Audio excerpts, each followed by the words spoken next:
네, 우리 2학년 반갑습니다.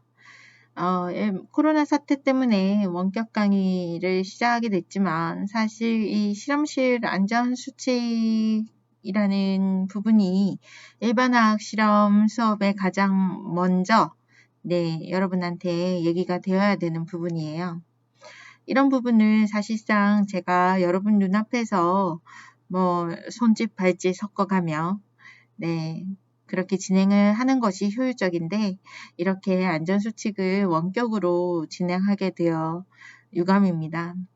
집안에만 있느라 많이 갑갑하고 할 텐데 그래도 해당 주차에 설정된 수업은 들어줘야 출석이 인정되니까요.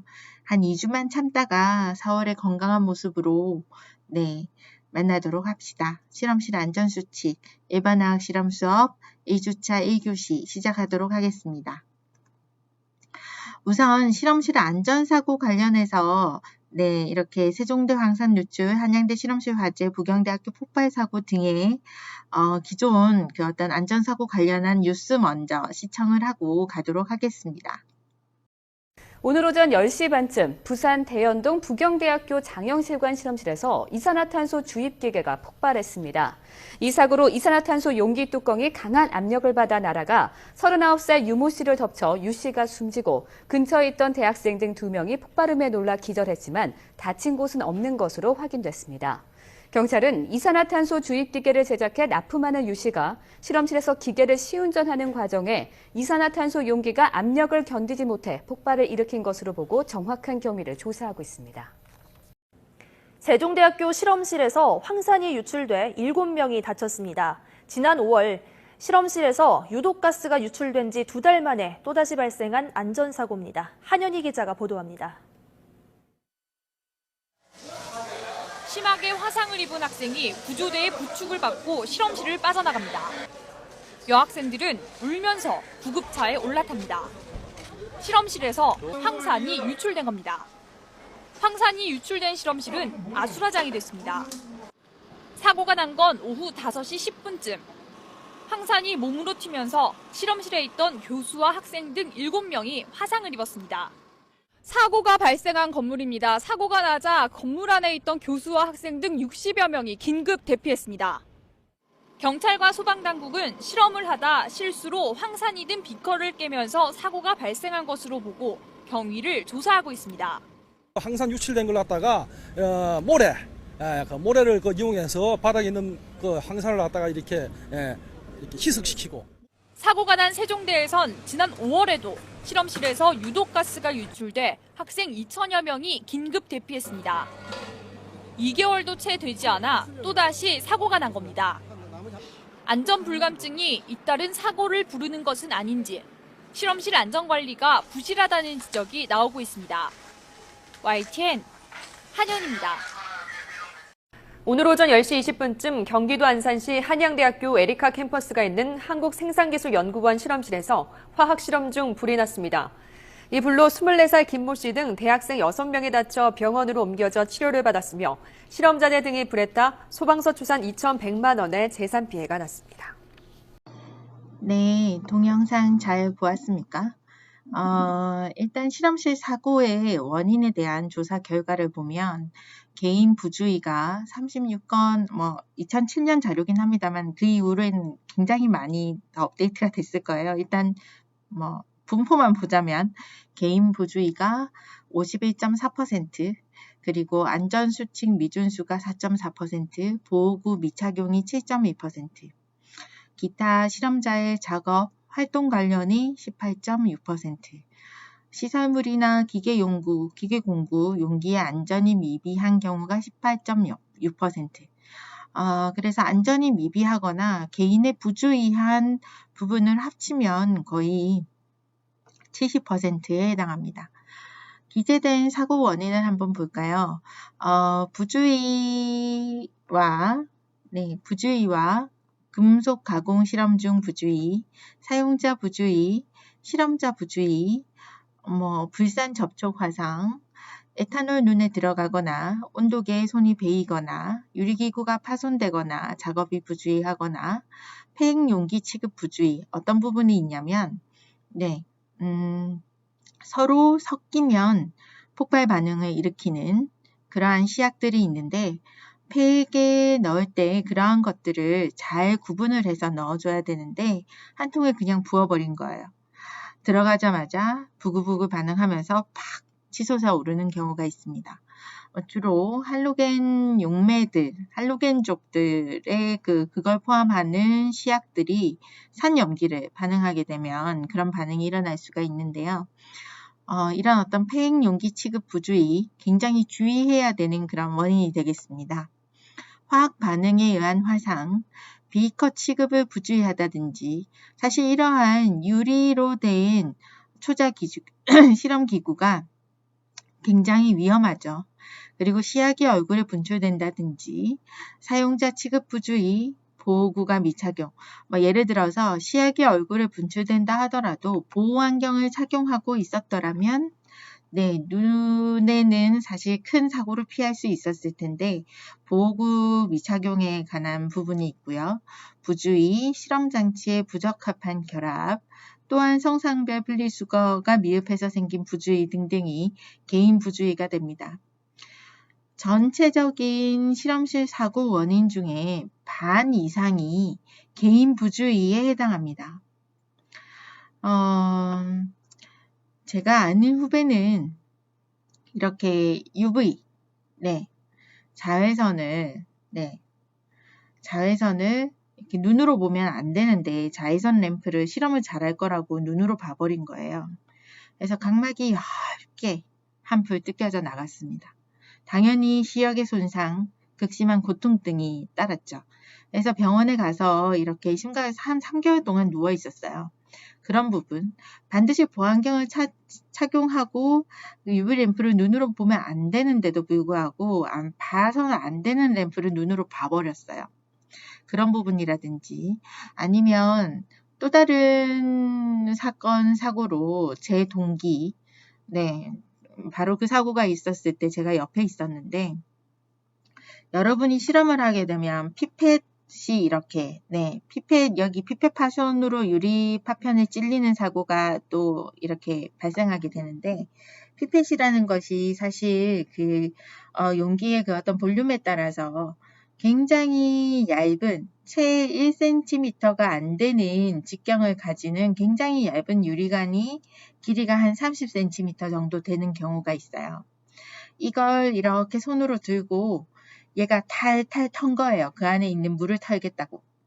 그 겉에 붙어 있는 물을 털겠다고 탈탈 털다가 이 피펫 얇은 유리관이 이 아이의 손 안에서 깨졌어요. 그래서 제 동기의 손 안에서 깨지면서 손가락 안쪽, 안쪽에 깊은 상처를 냈죠, 사실. 그래서 상처가 나는 즉시 아이가 비명을 지르고 피가 뚝뚝 떨어지는데 걔를 데리고 바로 병원으로 가야 했어요.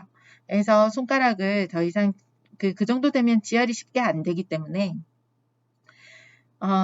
손을 머리 위로 들고 손가락을 실로 이렇게 칭칭 맨 채로 병원에 가서 그 즉시 한 8바늘, 그래서 10바늘 정도 꿰맸던 적이 있어요. 이러한 사실 꿰매면서 꿰매주시는 의사 선생님께서 조금이라도 더 옆으로 비켜서 상처가 났더라면 신경을 끊어 먹었을 것이다. 이렇게 얘기를 했던 적이 있거든요. 그래서 굉장히 위험한 사고죠.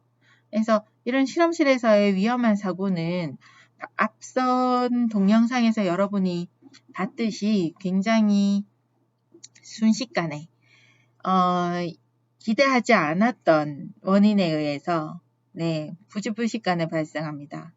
그래서 온몸에 화상을 입기도 하고 황산에 의한 화상을 입기도 하고 그리고 눈이 상하기도 하고 사망하기도 하죠.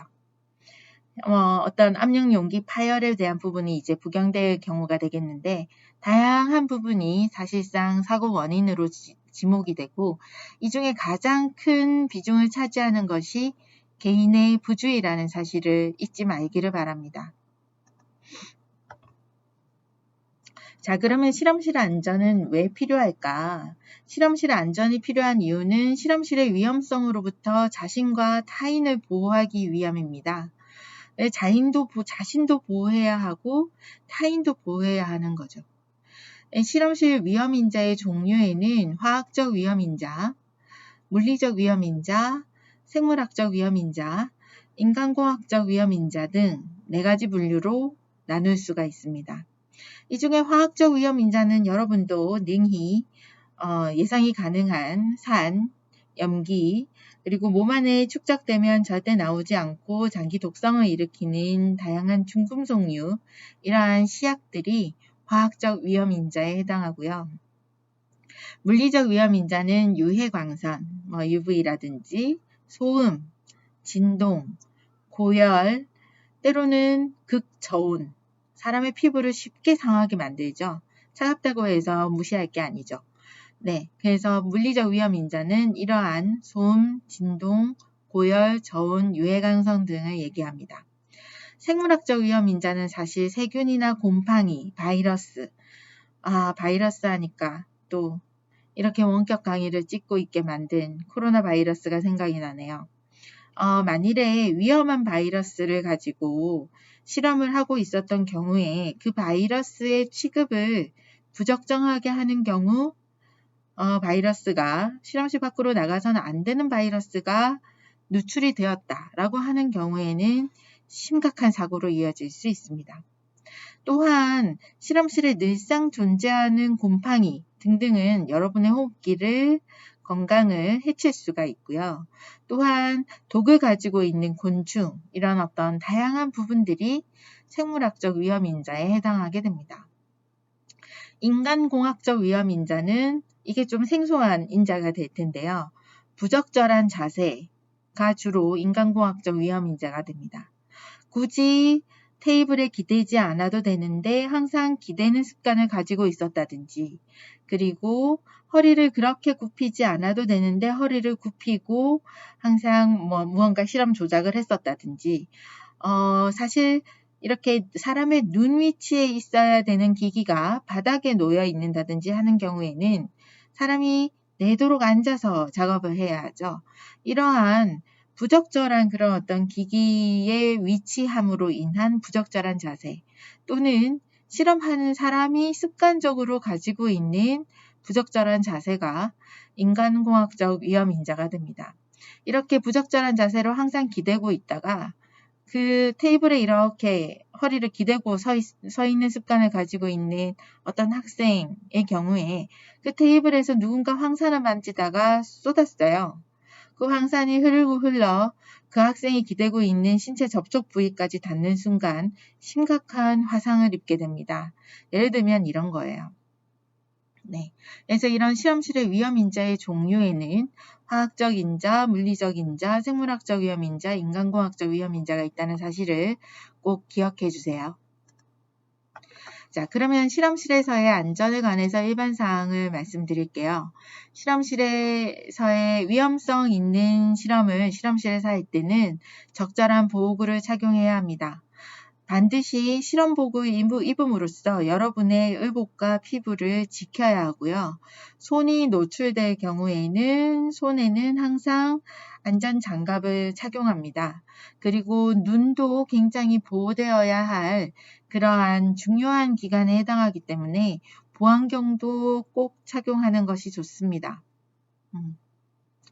이들 외에 무거운 물건들을 이동을 시켜야 되는 그런 필요가 있는 실험이라든지, 굳이 실험실 내가 아니라 실험실 밖에서 어떠한 학문을 위한 혹은 작업을 위한 행위를 하고 있을 경우에 안전화가 필요하겠죠. 본인의 발등을 지키기 위해. 그리고 방독면 또한 필요할 수 있겠는데 상황에 맞게 이런 안전보호구를 적절히 착용해 주는 것이 좋습니다. 여기 보면 이런 장갑 같은 경우에, 라텍스 장갑 같은 경우에 굉장히 탄력이 좋아요. 그래서 학생들이 이 라텍스 장갑을 가지고 풍선을 불어서 닫아라 이러면서 풍선으로 공놀이를 실험실에서 하는 경우가 있는데, 거듭 얘기를 나중에 또 하겠지만 저는 실험 보호구 가지고 장난치는 것을 굉장히 위험하다고 생각합니다. 실험실에서 풍선 같은 걸 던진 풍선같이 생긴 이 장갑을 불어가지고 이렇게 탱글탱글하게 만들어 놓은 풍선 같은 것을 받아라 받아라 이러면서 논다는 건 상상할 수 없는 일이죠. 반드시 주의해야 합니다. 만약 그런 장난을 치는 경우에는 제 실험실에서는 바로 그냥 퇴장이에요. 실험실 안전 일반사항의 두 번째 경우에 위험하거나 유독하거나 휘발성이 있는 화학물질은 반드시 후드에서 사용한다는 게 있습니다. 이 후드 위에 흡입 펌프가 달려 있어요. 그래서 이 안에서 이제 휘발성이 있는 화학약품들이 이렇게 이 안에서 퓨을 이렇게 내보내면 요 위에 있는 후드에서 빨아 올라가 줍니다. 네, 그래서 이렇게 여기 존재하는 여기서 이렇게 시약병에서 나오는 이 퓨이 실험을 하고 있는 사람의 코를 자극하지 않게끔 항상 이렇게 후드 안에서 사용을 하게 되어 있고요. 그리고 이 후드의 그 어떤 샤시는 편안한 정도로만 조금 열어야 합니다. 조금 열어야 하고요. 왜냐하면 이거 너무 많이 내려놓으면 이 팔이 이 안에 들어가서 작업을 할 수 있는 공간이 없게 돼요.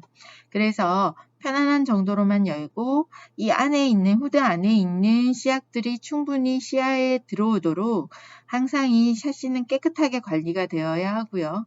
그리고 기본으로 개인 보호구는 다 착용해 주어야 합니다. 후드 안의 물건들은 입구에서 반드시 6인치 정도 떨어져 있어야 하고 샤시에 완전 닫힘에 방해가 되지 않아야 합니다. 만일 이 안에서 누군가가 황산을 쏟았어요. 그래서 옆에 있는 것들을 마구 부식시키기 시작합니다. 그런 경우에 이 안에서 어마어마한 황산 퓨이 발생하게 돼요. 그럴 경우에 사실 가장 안전한 방법은 이 샤시를 내려버리는 것이어야 하는데 이 후드 안에 있는 물건들이 샤시의 그 어떤 닫힘을 방해한다면 굉장히 문제가 되겠죠. 그러한 사고에 영락없이 황산 퓨에 본인이 노출되고 말 겁니다. 이러한 실험실에 있는 후드는 실험실당 하나 이상은 꼭 설치가 되어 있어요. 그래서 이러한 부분을 사실 눈으로 보고 설명을 해줘야 되는데 이렇게 원격으로 이렇게 설명하게 되어 굉장히 유감입니다. 만일 우리가 4월에 이제 대면 수업을 실행하게 되면 후드를 직접 보여주면서 제가 한 번 더 설명을 드리도록 할게요. 네, 실험실 안전 일반사항에 대해서 사실 이 부분에 대해서는 지금 연구실에 다 붙어 있어요. 다 붙어 있어서 안전사고 발생 시 비상연락과 응급조치 요령을 명시한 표기판을 항상 부착해야 된다는 그러한 부분이 있습니다. 그래서 우리 그 실험실 안전수칙에 대해서 실험실 앞쪽에 보면 이렇게 붙여져 있어요. 그리고 이러한 준수사항은 항상 평소에 꼼꼼히 읽어보고 위험한 용기에는 위험성 표지를 부착해서 사용하는 것이 좋습니다. 위험물 표시가 이렇게 있어요. 극인화성 물질, 고인화성 물질, 인화성 물질, 잘못 흔들거나 공기와 접촉하면 활활 불이 나는 물질, 독성 물질은 주로 이렇게 해골 물질, 흡입하거나 섭취하거나 피부에 닿기만 해도 매우 적은 양으로 사망케 하거나 건강에 급성 또는 만성 장애를 일으키는 물질이 이렇게 해골 표시로 되어 있습니다. 폭발성 물질, 산화성 물질, 독성 물질 등등에 대한 표식을 다음 차시에 좀 더 상세하게 설명을 하도록 하고요. 화학사고 응급처치법에 대한 영상을 마지막으로 1교시 수업을 마치도록 하겠습니다. 감사합니다.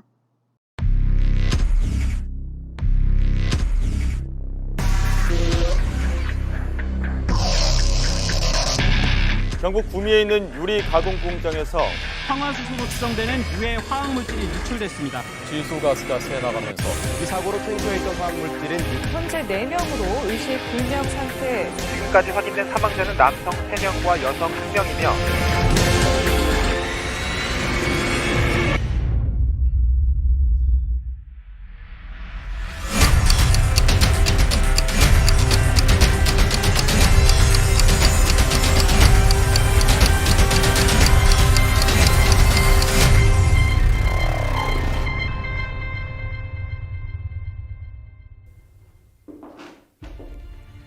화학사고, 한 번 터졌다면 인간의 삶과 환경에 큰 영향을 미치는 파급력이 큰 사고입니다. 국내 화학산업은 세계 5위 수준으로 국가산업의 중추 역할을 담당하고 있죠. 하지만 화학사고는 매년 증가하며 종사자는 물론 지역 주민까지 불안에 떨게 하는 현실인데요. 여러분, 2012년 경북 구미에서 발생한 불산 누출 사고를 기억하시나요? 자료화면 함께 보시죠. 구미 국가산업단지의 한 화학제품 공장에서 희뿌연 연기가 쉴 새 없이 뿜어져 나옵니다. 인체에 치명적인 유독가스인 불산으로 공장 작업장에서 불산을 공급하던 20톤 탱크로리가 터지면서 새어나온 겁니다. 순식간에 인근 지역으로 퍼진 유독가스로 공단 일대가 화학전을 방불케 하는 아수라장으로 변했습니다. 10톤의 불산가스 누출, 이 사고로 현장 근로자 5명이 사망하고 연 인원 수만 명에 달하는 인원이 불산가스와 관련해 진료를 받았습니다. 그리고 환경오염과 더불어 총 544억 원의 재산 피해가 발생했죠. 이 당시 미흡한 사고 대처가 피해를 키웠다는 분석이 있는데요. 사전 예방과 안전관리에도 불구하고 사고의 위험은 어떤 경우에도 배제할 수 없습니다. 그래서 사고 발생 시 대응이 무엇보다 중요하겠죠. 현장에서 사고 대응 업무를 수행하는 여러분과 함께 화학사고 발생 시에 반드시 숙지하고 있어야 할 행동수칙, 기본 응급조치 요령을 알아보겠습니다. 먼저 화학사고가 뭔지 정확히 한번 짚어볼까요? 화학사고란 시설의 교체 등 작업 시 작업자의 과실, 시설 결함, 노후화, 자연재해, 운송사고 등으로 인해 화학물질이 사람이나 환경에 누출되어 발생하는 상황을 뜻합니다. 이때 응급처치, 즉 사고 현장에서부터 환자에게 긴급히 실시되는 처치가 이루어져야 합니다.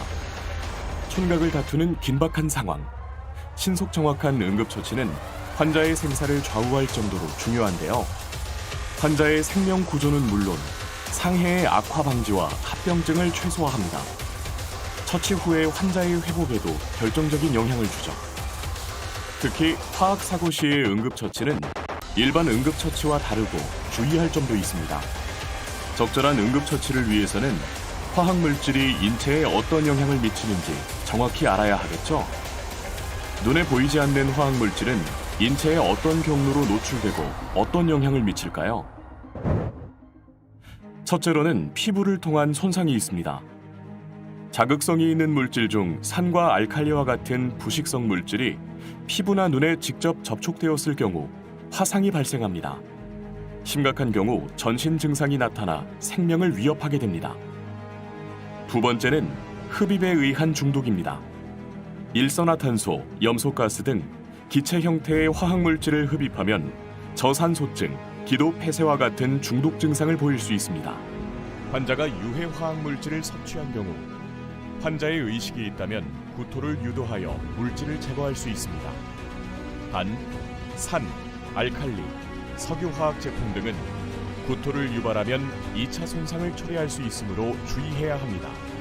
오염을 최소화하여 병원으로 최대한 신속하게 이송해야 합니다. 대형 화학사고는 공장에서 배관 폭발, 가스 노출로 인해 발생하는 경우가 많은데요. 그 상황을 한번 살펴보겠습니다. 오늘 작업은 불산을 탱크로 이송하는 작업이네. 누출되면 큰 사고가 나니까 각별히 조심히 다루어야 해. 반장님! 일본 대관이 열렸어요!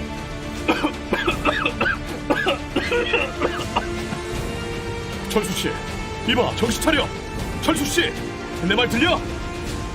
현장에 환자가 발생했을 때 사고 상황에 따라 어떻게 대응이 이루어져야 할까요? 화학사고 발생 시 현장에 환자가 발생한 경우 우선 환자의 상태를 육안으로 확인해야 합니다. 환자의 피부와 의복이 오염되었다면 구조자에게 2차 오염이 발생되지 않도록 처치하기 전에 보호장구를 착용하도록 합니다. 현장이 오염된 경우에는 먼저 환자에게 특별히 아픈 곳이 있는지를 확인한 후 2차 상해가 발생하지 않도록 주의하면서 신속하게 안전한 곳으로 이동합니다. 안전한 곳으로 이동했으면 환자의 기도를 확보하고 호흡과 심장박동이 유지되도록 조치합니다. 환자의 호흡, 심장박동수가 안정되면 신속하게 병원으로 이송합니다. 현장에서의 응급처치 시에는 환자와 현장의 상태에 따라 적절한 처치가 이루어지는 것이 중요합니다. 앞서 함께 살펴본 2012년 구미 불산 유출 사고에서도 일부 소방관들이 방호복을 입지 않고 출동해 부상을 입었습니다. 화학사고가 발생하면 배기 중에 확산된 유해가스로 인해 구조대원이 유해 화학물질에 노출될 수도 있습니다. 뿐만 아니라 구조대원이 유해 화학물질에 노출된 환자를 구조하는 동안 환자를 접촉하고 응급처치를 시행하는 과정에서 환자로부터 2차 오염이 발생할 수도 있습니다. 따라서 반드시 구조대원은 화학사고 시 현장과 환자의 상태를 파악하여 개인의 안전에 유의해야 하며 화학사고 환자의 응급처치를 위해서 각각의 노출 경로에 따른 처치법을 숙지하고 있어야 합니다. 화학물질의 노출 경로가 여러 가지가 있었죠. 각각의 처치법에 대해서 모두 대응법 숙지가 필요합니다. 함께 알아볼까요? 화학물질이 눈에 들어갔을 때는 눈꺼풀을 위아래로 들어올리고 약 15분 이상 많은 양의 물이나 생리식염수로 충분히 세척해준 다음 병원으로 신속하게 이송합니다.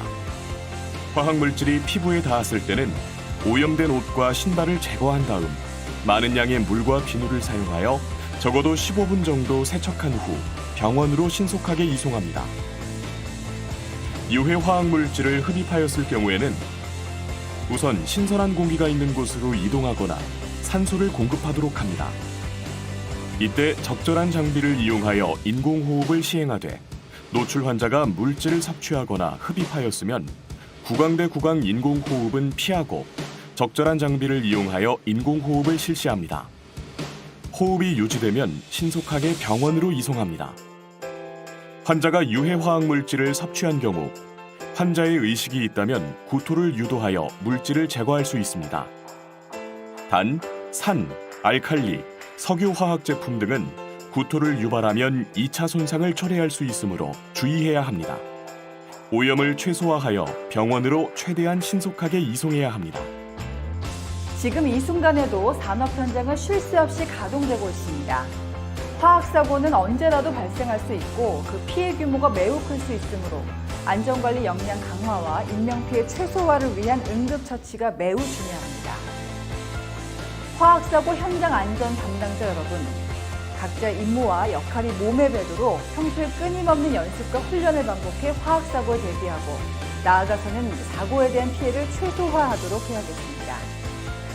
화학사고를 예방하고 제대로 대비하는 법, 안전한 작업 환경, 행복한 삶을 위한 지름길입니다.